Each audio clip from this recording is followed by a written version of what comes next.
여러분 반갑습니다. 자, 지금 우리는 이제 우리 유익하고 즐거운 멋진 대학 생활을 위해서 활동을 해야 되는 이런 거에 대해서 종합 정리를 하고 있죠. 자, 지난 시간은 자기 분석에 대한 이런 거에 대해서 정리를 했었습니다. 자, 멋진 인생의 주인공인 여러분에 대해서 깨우치는 이런 큰 공부를 하는 것이 바로 대학생활이라고 저는 정의를 했고요. 여러분들도 그렇게 되기를 간절히 소망하죠. 자, 이번 시간에는 여러분들이 대학생활 하면서 필수적으로 해야만 되는 이런 활동들에 대해서 또 정리를 해보도록 하겠습니다. 자, 두 가지예요. 여러분들 역량을 함양하고 그 다음에 학교 프로그램을 활용을 하는 겁니다. 자, 역량 함양이라고 하는 것은 왜 해야 되냐면 여러분들의 어떤 그 멋진 취업을 위해서 가장 중요한 것이 역량이에요. 따라서 이 역량을 함양하는 것이 가장 필수 조건 중에 하나죠. 다행스러운 것은 여러분들이 이제 역량 함양을 위한 어떤 특별한 프로그램이 있는 게 아니라 여러분들이 일반적인 생활, 대학 생활 포함해서 뭐 대외 활동, 아르바이트, 여러분들의 어떤 사적인 생활 이런 거를 통해서 그냥 여러분들이 내게 이런 역량이 있구나. 이거를 조금 더 발전시키면 굉장히 나한테는 좋은 무기가 될 수 있을 것 같다. 이렇게 파악을 하라는 거죠. 자, 즉 관심을 역량에 두라는 겁니다. 자, 그런 어떤 활동 중에서 여러분들한테 굉장히 유익한 이 학교 프로그램들이 있는 거죠. 이런 프로그램들도 많이 활용을 반드시 해야 된다. 이렇게 제가 정리를 해볼게요.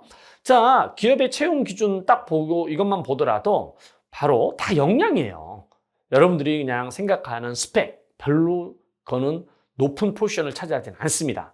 그렇다고 해서 그걸 안 해도 되는 게 아니라 그건 필수 조건이기 때문에 여러분들은 반드시 이 스펙은 갖춰야 돼요. 근데 스펙을 갖췄다고 해서 여러분들이 취업되는 건 아니에요. 왜냐면 기업은 기업에게 도움이 될 인재인가 아닌가를 판단을 할 때 바로 여러분들의 역량을 판단한다는 거죠.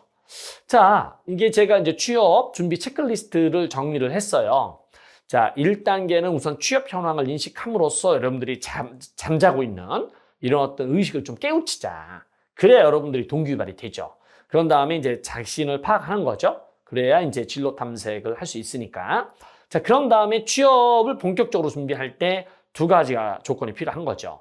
하나는 반드시 갖춰야 되는 필수 조건. 그게 이제 스펙입니다. 그 안에는 뭐 인턴십도 다 포함이 될 수도 있고요. 그런 다음에 이제 충분 조건.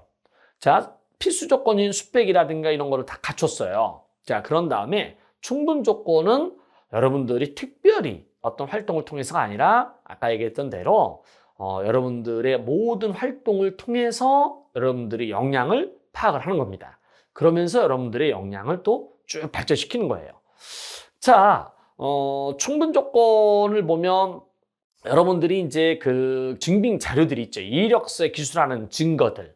뭐 이런 어떤 대외 활동을 했고, 공모전에서 상을 탔고, 동아리 활동을 했고, 학생회 활동을 했고, 뭐 이런 거 등등등등을 증빙을 하죠.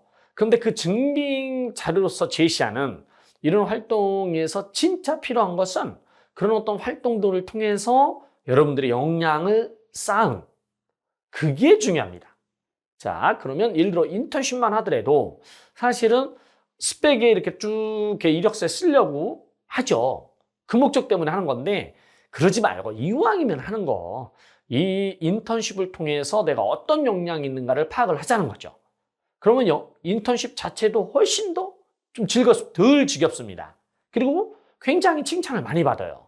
그 어떤 인턴 하는 그 장소에서. 그럼 얼마나 즐거워요. 그러니까 역량이 뭐 더 쌓이는 거죠. 자, 그래서 이제 역량 중심의 리스트를 작성을 한번 해보자라고 해서 제가 일부러 여러분들 수준에서 작성을 한 거죠. 자, 추진력, 공생 창의력 이런 것 등을 어떤 그게 활동이고 언제 했고 그 활동 내용은 무엇이며 그 활동 내용 중에서 가장 특징적인 활동들을 기술을 하는 겁니다. 앞으로 여러분들이 할 활동들을 이런 어떤 특징적인 활동에 들어갈 수 있도록 활동을 해야 됩니다. 그게 바로 역량을 쌓는 거예요. 자, 여러분들이 반드시 갖춰야 될 역량 중에 하나가 발표 능력이에요. 자, 왜냐하면 발표 면접도 있으니까요. 그리고 제가 이 매력적인 발표, 이 PT, 이거를 되게 부담스럽게 느끼는데 이왕이면 반드시 해야만 되는 것 중에 하나니까 이 부담스러운 PT를 여러분들의 개인기, 퍼스널 테크닉으로 바꾸자는 거죠.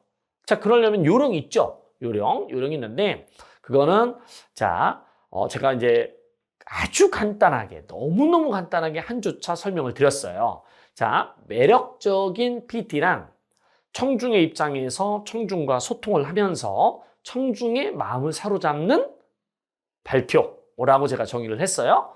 자, 그러면 여러분들은 조금 부담스럽긴 하지만 한 번, 두 번 이렇게 연습을 하고 심지어 우리 중앙동아리에도 이 발표 연습을 위한 동아리가 있고 각 단과대학별로도 있는 것으로 알고 있습니다. 특히 경상대학에는 있어요. 자, 그런데 이거를 좀 체계적으로 배울 수 있는 것은 우리 언어정보학과 거기에도 있고 그다음에 제가 강의하는 것도 있어요. 예를 들어서 혁신경제학이라든가 경제 이슈 세미나가 자, 이름은 경제학과 전공으로 되어 있지만 사실 여러분들 취업을 위해서 제가 주로 다루는 내용은 발표 수업이니까 이런 걸로 참고해서 해도 좋고요. 그다음에 유튜브에서도 굉장히 많아요.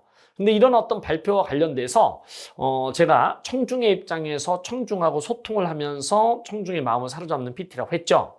그러면 이 청중의 입장에서 발표 자료를 잘 작성을 해야 되는데 자, 그것은 세 가지 키워드를 먼저 선정을 하고 그 세 가지 키워드를 중심으로 해서 작성을 하라고 그랬죠. 그래서 제가 333 프레임이라고 제가 강조를 했습니다. 자, 예를 들어서 세 가지 이슈에 대해서 각 이슈를 표현할 수 있는 키워드들을 하나씩 정합니다.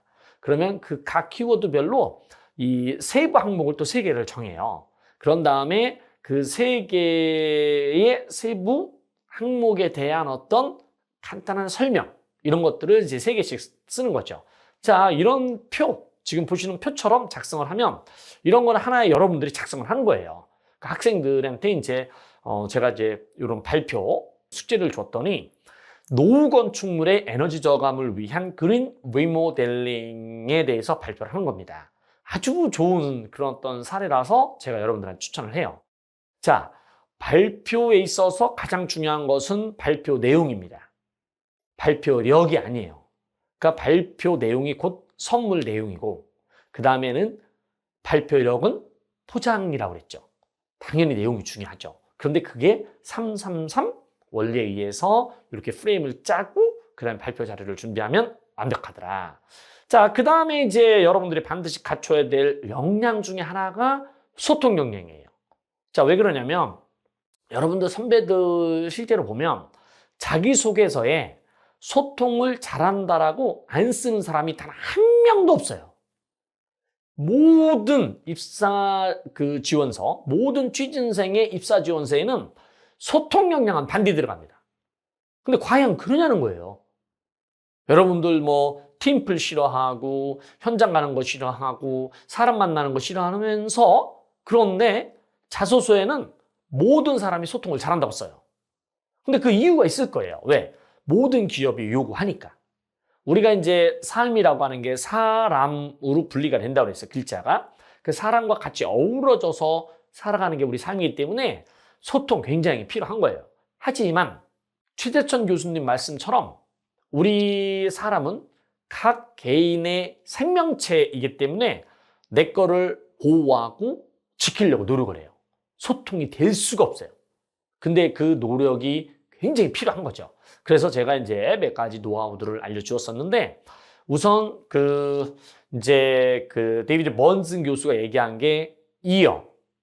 자, 들어야 된다. 근데 무엇을 들어야 되느냐? 저는 상대방의 마음을 들어야 된다. 그런 다음에 그게 공감인 거죠. 자, 그런 다음에 주장이라고 A가 assertiveness인데 이거는 솔직하게 표현하자. 마음으로 솔직하게.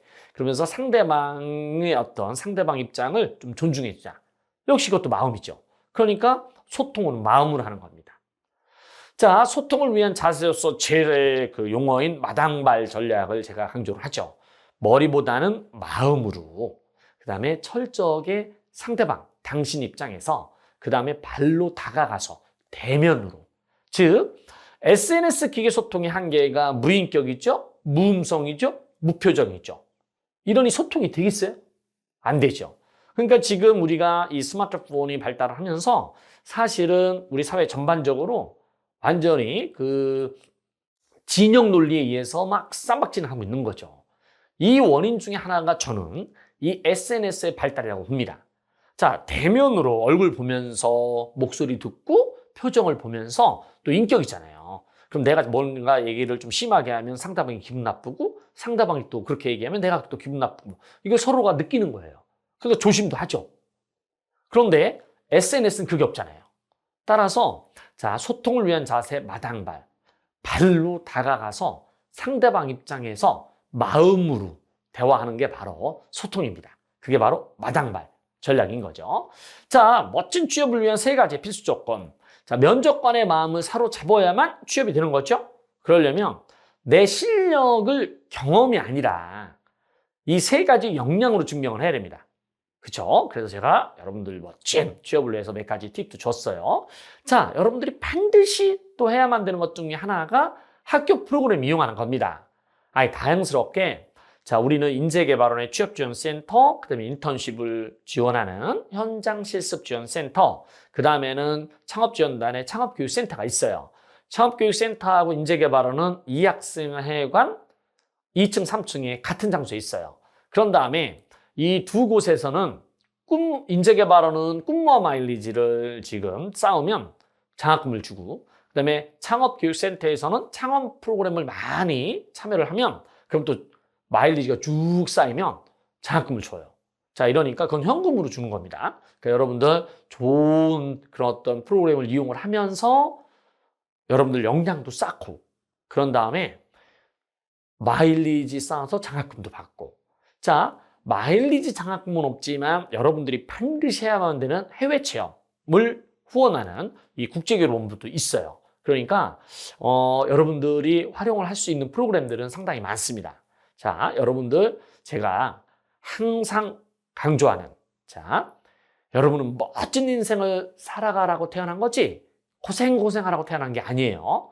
따라서 자, 대학은 멋진 인생의 주인공인 여러분에 대해서 깨우치는 큰 공부를 하는 것이 바로 대학입니다. 자, 여러분의 멋진 대학 생활을 응원합니다.